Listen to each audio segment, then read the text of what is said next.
लीजिए बच्चों, एक कहानी सुनिए। जहाँ न पहुँचे रवि वहाँ पहुँचे कवि, और जहाँ न पहुँचे कवि वहाँ पहुँचे अनुभवी। देखिए, एक बार एक ट्रेन में 12 नौजवान लड़के चढ़ गए सफ़र करने के लिए।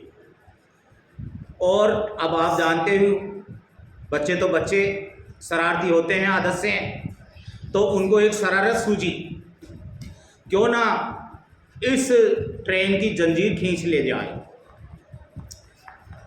तो उन्होंने जंजीर खींचने का जो जुर्माना होता है वो 6,000 रुपये है। अगर अनावश्यक जुर्माना जंजीर खींचे तो 6,000 रुपये जुर्माना होता है। उन्होंने सब ने 500 रुपये इकट्ठे करके 6,000 रुपये एक दोस्त के पास रख दिए।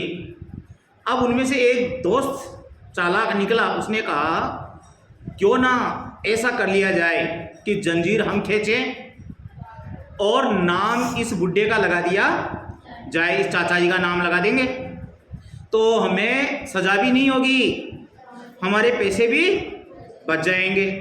तो सबको ये तरकीब अच्छी लगी। अब उन्होंने जंजीर खींच दी। जंजीर खींचते ही वहाँ पर ट्रेन वाली पुलिस और गार्ड आ गए। गार्ड आकर के कि भाई जंजीर किसने खींची? उस 12 के 12 बच्चों ने एक साथ कहा कि जंजीर तो चाचा जी ने खींची है। तो अब चाचा जी ने देखा कि मेरी तो कोई बोलने वाला नहीं है, ये तो सारे के सारे एक हैं, मेरी कोई बोलने वाला नहीं है। तो उन्होंने अक्ल से काम लिया। उन्होंने कहा हाँ जनाब, ये जंजीर मैंने ही खींची है, ये जंजीर मैंने ही खींची है। तो क्या आपने जंजीर क्यों खींची?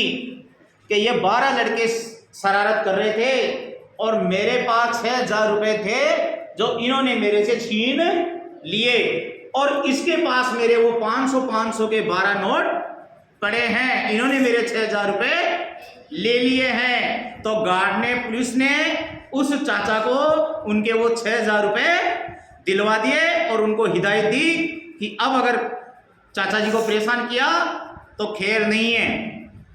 पुलिस और गार्ड जाने के बाद लड़कों ने कहा वाह चाचा जी, तुम तो उस्ताद निकले।